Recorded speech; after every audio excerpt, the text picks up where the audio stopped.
Hey guys, it's me, Mayana, and today I'm going to be doing the mid-year freakout tag. Last year, I really wanted to do this tag, but I never did it because I didn't reach my goal. I wasn't even halfway near my goal. Like, I think by the time this came out, I had only read like 8 books. And this year, I've exceeded my goal. My goal was 50 books. I've read 68 books. So a little pat on the back. I've exceeded my goal, so I figured why not do it this year. But yeah, let's just get started with the tag. Okay, so the first question is best book you've read so far in 2019, and for this one I picked The Unhoneymooners by Christina Lauren. I feel like a lot of people were expecting The Wicked King, but I read that book last year. I read The Unhoneymooners. I actually did my second reread of this book this month, and I even like tabbed it, everything. Like, I love this book so much. It is one of my all-time favorites. It's hate to lovers excellent. I think I love this book especially because it's an adult book. Like, it's not just a new adult, and I feel like I can relate to the characters on a higher level. Like, I can relate so much to the main character. She has such bad luck. She was unemployed for the moment, so she felt like she was going through this really hard time in her life. And you know, currently I've been unemployed, so I've been feeling like I've been really going through a hard time. And I don't know why, but I just love this book. Okay, so number 2 is the best sequel you've read so far this year. And unfortunately, I don't have the book, so maybe I'll insert a picture here. But the best book I've read so far, y'all are going to be so shocked. Y'all are about to be literally blown away. Like, y'all are about to be so surprised, okay? Queen of Shadows by Sarah J. Maas. I freaking loved Queen of Shadows. If you don't know, if you don't follow my Twitter, if you don't watch my vlogs, then I've been reading Throne of Glass. I started reading Throne of Glass last year in November, and I just couldn't finish it. But in May, actually, I ended up reading Assassin's Blade, and I just was like, okay, I'm gonna just go through all these books. And then I finished Throne of Glass. It was like a 3-star read. I read Crown of Midnight. It was a 3-star read. I read Heir of Fire. It was a 2-star read. So I really did not expect to love Queen of Shadows, y'all. Queen of Shadows was a 5-star read. It is my favorite book. I fell in love with the characters. Like, at first, I didn't care about anybody. All I liked was Dorian and Heir of Fire. I did not care about Dorian. But this book made me fall in love with so many characters. And I just love the story, and I love the pacing. It was really long to me, so it took me a couple of days to read it. So I was feeling like, when I was reading it, I was like, oh my gosh, like, what if I stopped liking this book? But y'all, I liked Crown of Midnight so much. Like, I loved it. Hopefully I I love Queen of Shadows so much that I'm gonna buy the box set when I can afford to, just so I can like reread the books and tab them like either later on this year or next year, because I just fell in love with that stupid series, and now I'm upset because it was so good. I fell in love with the characters. I just really liked it, and I got my favorite quote from that book, which is "Let's go rattle the stars." Like, I love that quote so much. And also my other favorite quote, which is when, I think you pronounce his name, Erlbin, when he calls Alien a fire-breathing bitch queen. I was like, wow. That is so beautiful. It was the best quote I read. I was like, that's when I knew that I was gonna love Queen of Shadows, when he called her a fire-breathing bitch queen. I was like, oh my god. You know? New release you have yet to read. Okay, so I went on a road trip Tuesday, and I was supposed to read Aurora Rising, but I ended up, the road trip was only 2 hours, so I basically just sat there and I listened to music the whole time. Like, it was 5 o'clock in the morning, and I was running on 45 minutes of sleep. I was not getting any reading done, so I unfortunately didn't read this, but I do want to read this because I haven't read a physical book all month anyways. So I haven't read a physical book in about 3 months, so I really need to read Aurora Rising because I feel like I'm gonna love it. And also, it's the pick for my book club. My book club is called Fairy Like, and you can find it on Goodreads. You can find us on Twitter at Fairy Like Book, and you can find us on Instagram at Fairy Like Book Club, which is where we read books that include fairies or books that include like creatures, like mythical creatures. And this book, it doesn't have fairies, but it has elves, which is classified as a mythical creature. So I really need to hurry and read this for my book club. And I also want to read Sorcery of Thorns, which this is my sister's copy, by the way. She's letting me borrow it. I was supposed to read this for the road trip as well, but like I said, we only got 2 hours of sleep. I mean, I only got 2 hours and 45 minutes of sleep. I was not reading anything. I even brought an ebook, was not reading nothing. I literally just sat there and I listened to music the whole drive while looking out the window like I was in a music video. So I didn't get to read Sorcery of Thorns, but I do want to get to it because everyone loved it. I did read an Enchantment of Ravens. I didn't really enjoy it that much, but I also fell asleep while listening to the audiobook, and I counted it as a read because I had a dream about the book. So yeah, so I do want to reread that because clearly when I fell asleep I was missing all the good stuff. But like even when I read it, like I love the author's writing, so I feel like I'm really gonna like this. Can I need to find a way to your body? Okay, so the next question is your biggest disappointment, and my biggest disappointment is I don't know if a lot of people know this book, but it's called Boys of Bradshaw High. It's a dark contemporary new adult novel. You know, I love dark contemporaries. I actually have a recommendations video that I will leave linked down below you guys should check out. But the second book came out this year and I read it and I was not feeling it. I did not like the second book. Like, I don't know why. I loved it still. It was a 4-star read, but I didn't end up giving it 5 stars. I don't really know why. Other than that, I don't really have any like disappointing reads. Like books that I usually give 2 stars, like I read Again But Better this year, but that book wasn't even on my like anticipated reads list. Like I just picked it up because a lot of people were talking bad about it and I want to give it like a read of my own, form my own opinions, and I didn't really care about it. So like, there are a lot of books that I'll read just because I want to form my own opinions about it before I say anything. I don't really count those as disappointing, and like I'm pretty good at picking out books that I like. So even if I don't really like it, I end up giving it like, even if I'm like feeling like iffy about it, I usually give it like 3 stars anyway. So for me, a disappointed book would be a book that I expected to give 5 stars, but I actually ended up giving it less, which would be the second book in the Boys of Bradshaw High, which I don't remember the title of it anymore. But I expected to give that book 5 stars because Boys of Bradshaw High, I loved it. I was obsessed with it. I still am obsessed with it. It was a special place in my heart. Book 2, not it. I did not like book 2. I don't know what it was. I sped through it, but I didn't really care about it. Like I love the characters. Like the characters hold a special place in my heart, but the plot itself was really confusing, and it was just too much, and it was too extra.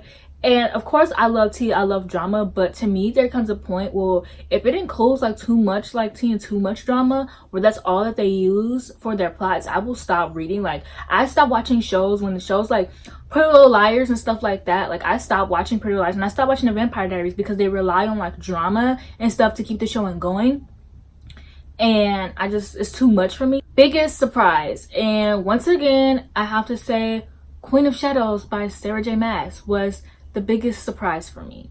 Like that book really shocked me. I did not expect to like that book as much as I did. Favorite new author, debut, or new to you in general?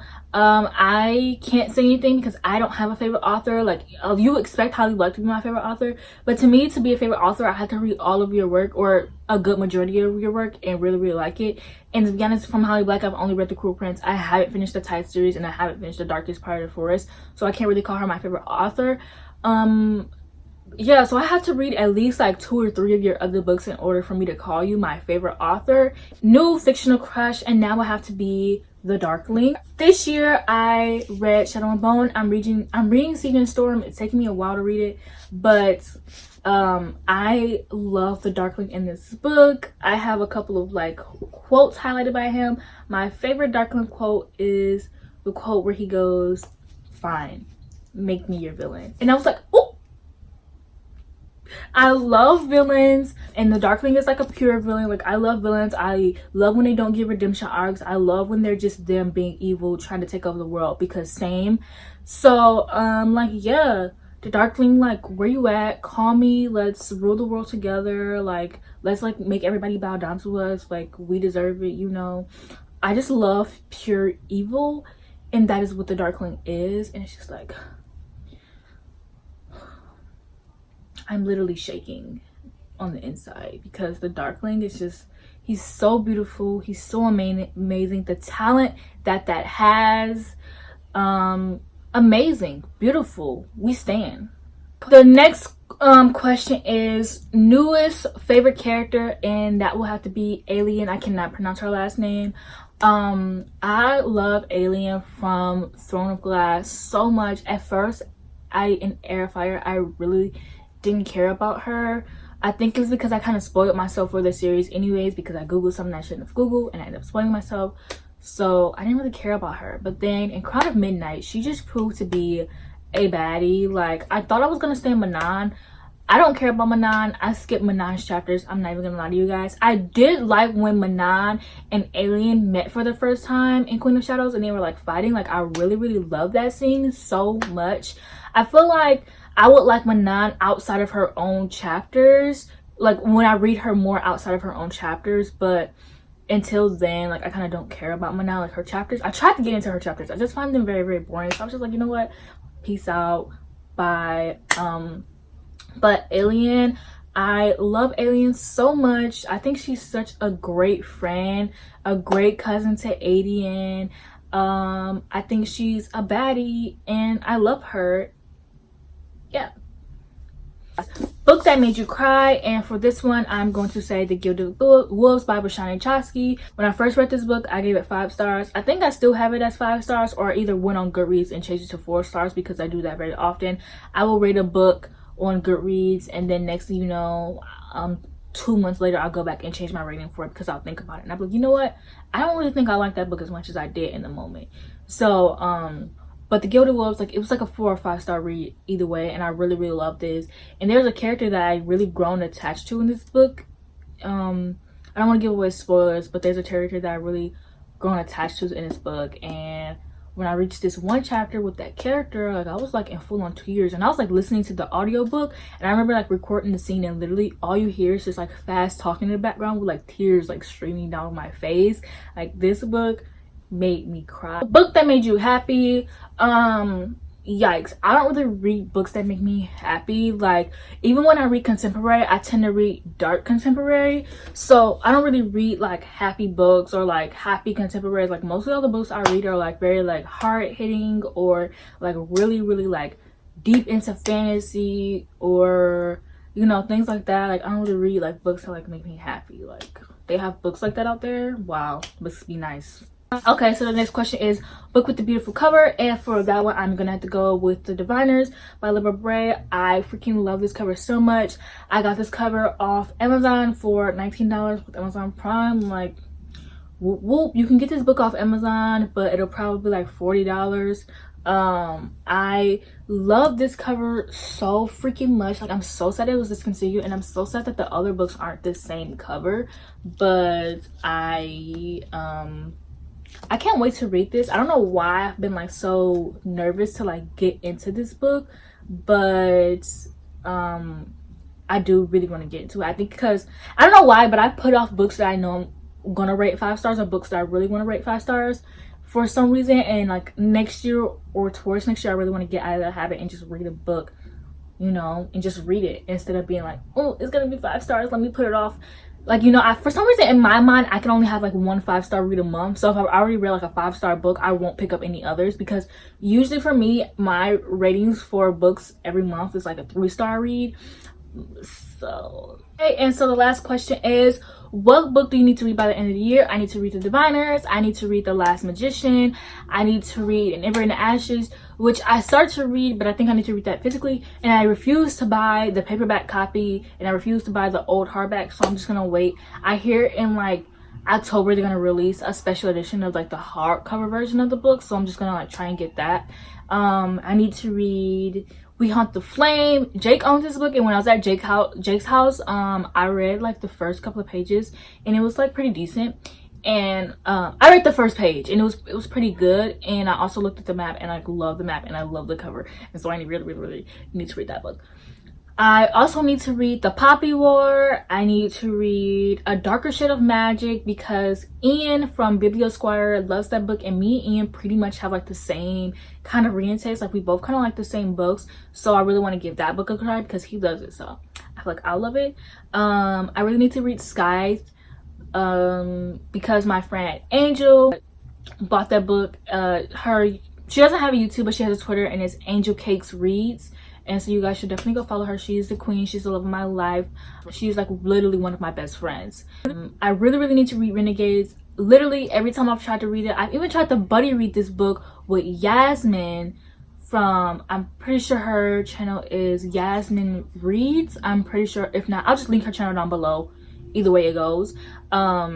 Yeah, I tried to buddy read the book with her, but I just couldn't pick it up. Like, I've even tried to make the book like biblio game challenges for my own team, and I just cannot pick this book up. So I think it's a book that I need to just not stop trying to force myself to read and just pick it up, you know. I also really need to read Nevernight, because Ian loves that book, and like I said earlier, me and Ian have like the same reading taste. I also need to read The Foxhole Court. I started reading it. I literally was halfway done. I read it in 2017.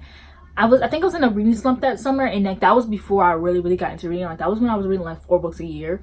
And so I picked up The Foxhole Court and I never finished it. Like literally I was on page like 150. I was almost done. I never fixed it.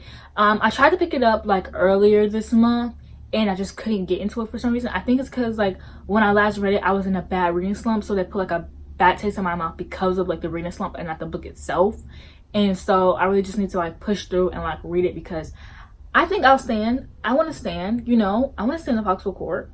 So yeah, that is it for this video. I tag Trey, even if he's even gonna do this video. He doesn't upload very often. I tag Chanel from Chanel Time. I tag Cindy, even though Cindy doesn't really do tags that often, but hey, you've been tagged, sis. I tag Serenity, even though she doesn't upload. I tag Zach from Zach's Books. I tag Ian from Biblio Squire. I tag Jake from Jake Does Books. I tag Angela from from Blonde Books. Who else? Who else should I tag? I'm not sure, but I tag whoever wants to do this tag. Don't be like me last year, but I didn't do this tag because like you didn't read that many books or whatever, because it's a really fun tag, and this is one of my favorite tags, and I can't wait to do this tag the next year, and the year after that, and the year after that, and the year after that. Okay, so yeah, thank you for watching this video. Like, comment, and subscribe to join my cult, aka the Wolf Pack. And bye.